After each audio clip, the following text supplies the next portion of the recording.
Hey guys, and today Shorty and I are going to do the review, which was between Geelong and Melbourne at Etihad Stadium, the Demons' happy hunting ground, matey. We, in the end, we got the Dees by 29 points. It was a nice start by the Cats, but the Demons worked their way into it, and quite an amazing spectacle for the game. But the difference, mate, was the conversion on goal. The Cats are kicking very accurately, 20 goals 6, and the Demons ruining many opportunities, kicking 13 goals 19. And in the end, you could argue that's probably the difference between the two sides on that day. And the Cats will be happy. They worked hard for it. It wasn't their best performance of all time, and some little parts of our game coming up again that are disappointing, but we got the 4 points, mate, and a somewhat comfortable win in the end. How'd you hear/see the last bit of the game? And you can delve into that a little bit as well as how you saw the end of it. Yeah, for sure. I mean, it was obviously one that was always going to be a good test in the DC quality side, and they certainly trusted us, that's for sure. But as you touched on, I mean, it's a little simplistic. Often talk about scoring shots and accuracy, but in this case it really was. I mean, as you said, 13-19 is bad, and then 20 goals big, exceptional. So, obviously, they have a game pegged when maybe it's a goal, but you step on the butterfly and change the world sort of thing. You never know how it's going to end up panning out. But obviously the D's had far more opportunity and sprayed them, but I guess we do continue to stand up when necessary too. I mean, they challenged us, we responded and made the most of it. I think that was what was really pleasing, and obviously you'd had a better look at the game than myself, but at least listening in and watching briefly, it did seem like it was our big time players again, so we endangered you, but also a few guys in attack that really stood up. I called a few of our younger players too, Parsons, even though McCarthy's been there for a while. So I think it was impressive, and I guess speaking more broadly, you look over the 3 weeks and a lot of people at the moment are saying maybe Geelong are lucky to be 3-0 and they're maybe not as good as what it suggests, but we got 12 points on the board and you can't take that away from us. And look over the first 3 rounds, there's a lot of games that clubs you look at and go, geez, they shouldn't have lost that. Essendon today, and Hawthorn today, and there's obviously a few in the first 2 weeks. The Dogs losing to the Dockers. You look back at certain games, and depending on the form of a club at a certain stage of the year, it's an easier game compared to later in the year. But we're winning the games, which is really positive. So I can't complain with that aspect, and you just never know when maybe a so-called poor side pops up to the year. So I think it's been more important to just lock away 4 points, and however you got to do that, you do it. And I think just finally, Chris Scott, I watched his presser, and he's under no illusions that it was far from our best, but I think it was, if you get a chance to listen to it, one of his better pressers actually. He can often beat around the bush, but he was really good in what he said, and I think we'll have to build on that performance, but nonetheless, we seem to be responding when challenged and playing some reasonable footy for long enough. Yeah, for sure. It's pretty well summed up, matey. Do you have any... not too bad for a bloke who didn't see much of the game, but the reasonable idea was what they had to say as well. So. Mate, you journalists just know how to make up a story on the rise, so... Nice. Give me the in-depth stuff, mate. You had the front row seat. You won't go on abuse over the fence this time, but give me a thought. Not for too long this time. Probably only one really bad call from the umpires, but start was really good. First 3 goals on the board, which was pleasing to see. Getting off to a fast start, I felt against North Melbourne, they jumped us early. We eradicated that this week, so that was pleasing to see. Our accuracy on goal, that's probably the talking point and basically the difference in the match, really. Every time we went inside 50, we looked like scoring, but we didn't get in there enough, probably for most of the game. We only had 18 inside 50s in the first half. I think we had 9 goals on the board, so it's pretty reasonable reading from I guess the ability to convert. So that was quite a feature there. And yeah, like when Melbourne got on top, it was their run and spread from the contest was certainly a strength of theirs, and we struggled to, I guess, keep up with them. Their pressure around the footy was really good. They had a lot of time and space when they had the ball running away from congestion, whereas when we got it, it was really tough getting it out of the clinches. So that showed that Melbourne were working harder than we were, which can be a sort of a bit of an indictment on the Cats, where we can be a little bit lazy at times and not as committed to, I guess, the ball as maybe other teams are. Gawn going off helped a reasonable amount. He certainly didn't dominate Smith, and Smith had a really good game, which we'll probably discuss in the players and the votes. But Gawn certainly wasn't at his best or towering best when he helped Melbourne win against us in 2015, and the likes of some big performances he's had. So that certainly helped us a bit. We won the clearances in the end by 6, and certainly having gone out, and I think Watts did most of the rucking, helped us get 6 clearances clear there, 13 plus 13 in contested possessions, which we like to see those numbers as well. But really happy when we did take it on. We looked very dangerous. Hawkins, Menzel creating great contests, and a bit of indictment on Melbourne too with their inability to defend. We seemed to get a lot of one-on-ones when we were working harder, isolating Hawkins and Menzel. They just looked so dangerous, and we were dead-eye dicks. So it makes you even more dangerous as a footy club, and not getting a whole bunch of entries, but making the most of them when you're getting them.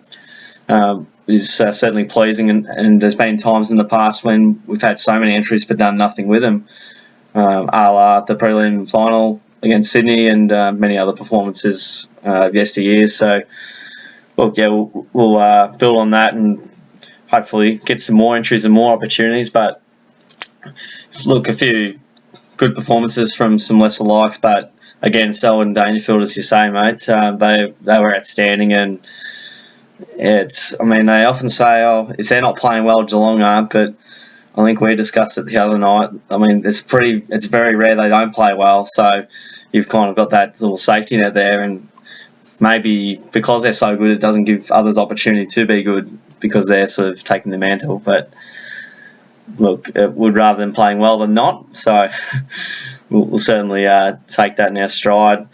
But a big thing I didn't like was just the over handballing. Your old man talks about it a lot, and when we're under pressure, we seem to handball more, which puts us under more pressure, ironically. So, I mean, the game is pretty simple sometimes, and maybe it's not as simple as just kicking it more because you can turn it over to the opposition. But yeah, it's crazy when we were kicking it more, things were happening. So, just doing a simple kick just puts the opposition under more pressure because they have to defend, and it's much easier to defend a 2-3 metre handball. So we'd like to see us kicking more.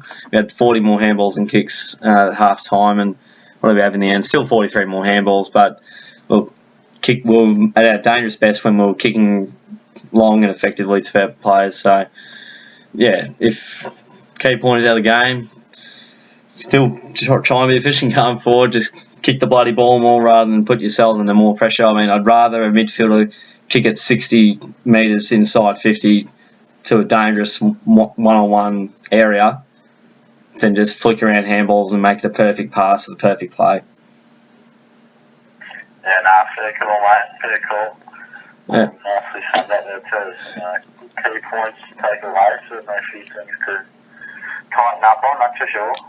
Yeah, no, I'm just thinking about releasing a book for the analysis on the game. So, yeah, we'll move into the votes, mate, and might be slightly tougher for yourself given the votes, but I think we'll have somewhat similar ones. Yeah, well, I think our first couple will probably be pretty similar. I have the 3 votes to Selwood. I think he's 37, 7 tackles, and he never used to be an enormous ball getter, but he's racking up around your 35 mark quite easily these days. Sure is. Selwood 3, Dangerfield 2, of course. They were the 2 guys who led the charge. 4 goals between them. 70-odd possessions between them, just amazing numbers. And then I gave one vote to Menzel. I think from chatting to you guys and my limited input to seeing it, that 15 touches and 4 goals is pretty crucial, particularly early. His class and ability in the air as well. And yeah, probably honourable mentions to guys like Parfitt, Hawthorn seem to really play a nice game in attack and be one of those players you mentioned about being deadly in front of goal. So yeah, probably a few to pick from. So how did you see that? Certainly was a few to pick from, and you know you're going well when Hawkins kicks 5 and he doesn't get a vote. I gave the 3 to Paddy. I wasn't too sold, but then saw the highlights again. I was like, wow, he was good. 36 touches, 4 marks, 2 tackles, and 3 goals. I almost wish we could make this section Selwood and Dangerfield. What do you call it? They're ineligible. I mean, that'd give us a much more well-rounded sort of setup, but you got to pick the best players, unfortunately. Dangerfield's at his brilliant best, just wills himself into the game. He just does what he does each week. Kicked 3, couple of nice handballs and stuff to him, and a few Joe the Gooses and whatnot, and a nice long one on the left, which was certainly crucial in getting us across the line. So 3 big ones. They weren't easy, and he worked hard for them.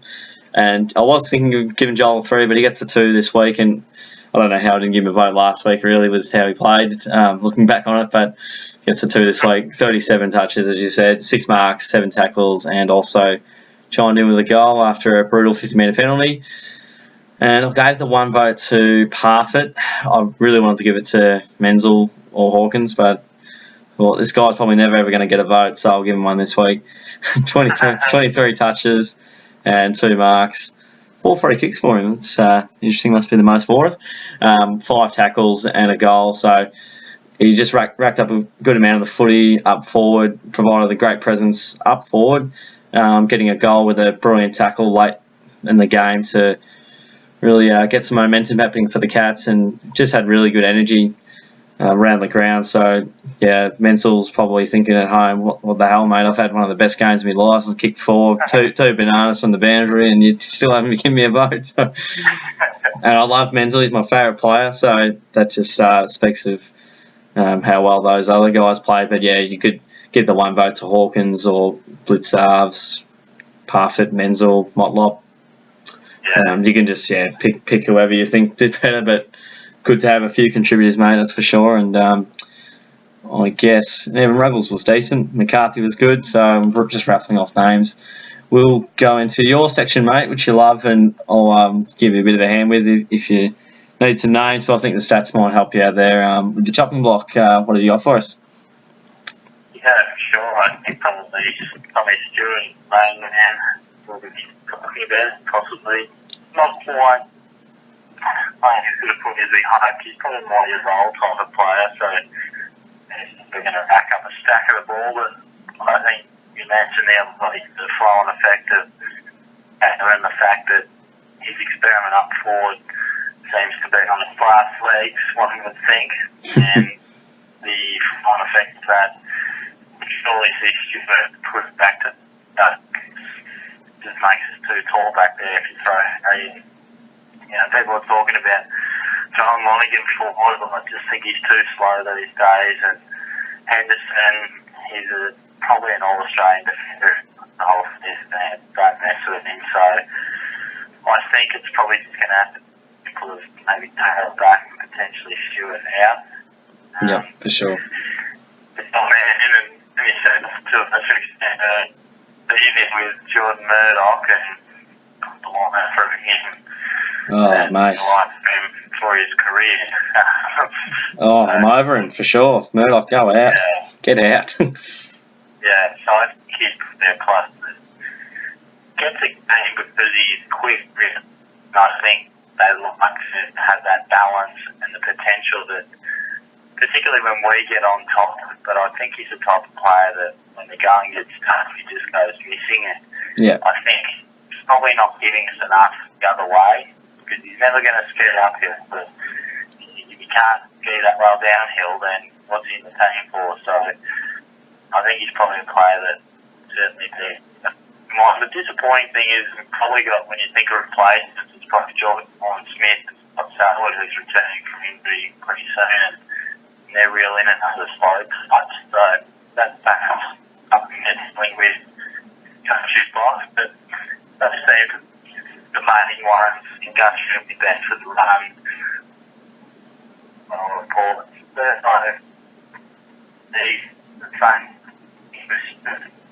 No, he's not returned as well as we had thought.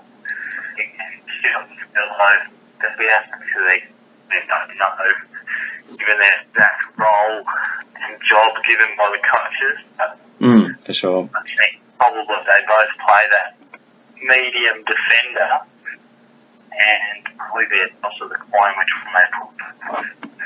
I think they're probably the main ones. Hawthorn shouldn't be too far away from coming back. So Aaron Black's probably the frame, I guess, given he's probably that we expected in the forward line Taylor's absence, but yeah. That's I look Stanley as well. The Hawks of courses, him and Smith. So, anything to add to that sort of list? I mean, a lot of that is echoing what you got before anyway, but yeah, I'm pretty much all over that one with you. Taylor is probably been one of their worst players the last 2 weeks, or probably 3 weeks actually. Just getting the 6 touches, and they just need to put him back where they should just admit they've got it wrong. They've tried, it's been 7 weeks of trying it out. It hasn't worked. He's kicked maybe 1 goal in 7 weeks. How many has he kicked, mate? I reckon it'd be 1, maybe 2, I can remember. Yeah, I don't think of 1, but either side of that, 1 goal in 7 weeks and pre-season, obviously that's inclusive of that, just hasn't looked dangerous. He handballed 2 off on the weekend, which they both ended up in goals eventually, but he's not confident. Put him back where he's all-Australian defender. That's why he is one of those guys. Chucking in Aaron Black, even for a few weeks. Experiment with, Black up forward, Stanley up forward, maybe even Smith up forward, even though he's probably the better ruck right at the moment. We don't even really need a second tall for Hawkins. I mean, if we go 5 smaller guys in the forward line, that makes us pretty tough to beat on the deck and a lot of forward pressure, so you don't necessarily need a massive second tall target if the ball is going to hit the ground from Hawkins contesting anyway. But you would like a bit of extra support, as you say, mate. The key forwards can be match winners in finals. So, which I've certainly shown over the years. But like Menego's game, most of the guys played pretty well. So Guthrie probably came in a bit too early. They got that one wrong. He just could not cover the ground at all. He looked awful. So. Couldn't run with his opponents and stuff, so that can also let you down as well from the spread of the contest. As your old man says, it only takes one guy to not work hard enough, and it can sort of create a bit of a flow-on effect and overlap run for the opposition. So, look to stay with that, I suppose. Parsons was really good as well. I'd give him a game next week. I just wish we had an easy replacement for Murdoch. Like, he's just offers nothing at all, and he just doesn't do the right things. It's like he's playing his first game every week. Like, his 6th season, he should be not dominating games, but contributing a great role. He just does next to nothing. Yeah, I mean, probably put simply, he's not an AFL player. We'll probably look back in 3 or 4 years and say, Jordan Moyer, just didn't quite make it. I mean, that's, as you say, what was it, 5th season? So, well, he started in 2012. At the crossroads. Yeah, started in 2012, so started 6th season. Yeah, so you would have to think he's an omission or 2 away from his career being over, really. But we'll have to wait and see, because as you say, there's not a like-for-like replacement just yet. Yeah, certainly. But we'll look at next week, mate. Good stuff there. We'll just have a bit of a look at the Hawks and the Cats, which will be the Easter Monday clash, and hopefully we can get along to this one, matey, and cheer on the Cats in an away game. First game for the year together, if it ends up happening. ironically enough. Yeah, crazy stuff. So, yeah, look, got the Hawks, and they just got smashed by the Suns by about 86 points. So the biggest win for the Suns in their history, and probably the lowest moment for the Hawks in, I don't know, a very long time, probably 10, 11 years. So, yeah, so they've lost, I was just having a bit of research earlier, they've lost 6 of their last 7 games, and, it could well have been 7 out of 8. So if they lost to Collingwood with what's his name, Fitzpatrick didn't kick that one from 60 on the run, which is an unbelievable goal. So yeah, they're out of form and almost, I wouldn't say forgotten how to win, but just don't have that confidence and real scarcity about them, and they're being picked apart. But I reckon they will respond, and they no matter where these sides are on the ladder, generally speaking, it's pretty going to be toe for toe, unless we've been disappointing. The Hawks have, it's been pretty close either side, and it'll be a close game again, I'm sure. I'm leaning towards the Hawks, mate, mainly because they have to respond. It'll be diabolical to see them go 0-4, and you could argue it's diabolical that they're 0-3 and losing to the Suns by nearly 100 points. But Clark will get his boys up. I won't totally write them off, but I'll mainly go the Hawks because we're not playing that well. Neither the Hawks, to be fair, but mainly more so as an upset. As I'm looking right now, we're the favourites. But look, if we bring our best footy, we'll beat the Hawks, I think, by 6 goals. But I'll just go the Hawks more so for an upset and needing to respond. But yeah, hopefully can get the chocolates against our arch nemesis. What do you reckon? Yeah, definitely, mate. I mean, they certainly hit a real low point, as you said, in the best part of the decade, really. So I guess it always comes to a stage, we saw it with our great Geelong team, where they do just fall away and they're no longer that team and therefore capable of responding to the level that we grow accustomed to. So I guess that's the question with Hawthorn right now. Are they still that great side that's capable of playing great footy and just out of form and slightly out of touch, or is that era sort of dust? Already coming as a season, expected them to not be a premiership threat, but no one thought this quickly, and such a devastating loss to Gold Coast, who was also out of sport. So, look, I mean, I'll be tipping Geelong because I probably am more so in the category of, I think Hawthorn's best footy is well behind them, and even at their best, we were one of the sides that was always capable of concerning them. So I don't go in super confident because, as you said, we're not in amazing nick, and I will expect some form of a response from Hawthorn. But there comes a point where you're just not capable of responding to the level that everyone just expects. So I think there's a lot of Hawthorn players out there who are still wearing the same jersey, still wearing the same number, but they're not the same players they have. So I think it'll be really interesting to see how it does pan out, because it's a big game. I mean, it's always a big game between Geelong and Hawthorn, but this one will be another that's built up enormously. Easter Monday is always huge. I think the Hawk supporters will be edged forth, and it could be another recipe for a classic, because history suggests that whenever these two sides meet, it is, but even more so when there's a bit riding on it. So I certainly hope we can manufacture something to get us at the game, but we'll have to wait and see. Nonetheless, I think it should be a cracker.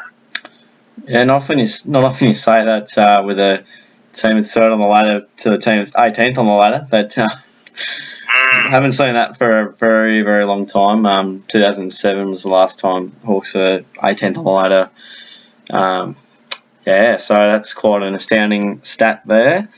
Hopefully get the chocolates, mate. I think we're the better team right now, but I'm more so just maybe a bit of an upsetting round. Just made me choose more upsets. I don't know. look, see how we go. We're not playing that great a footy right now. We've played some okay teams.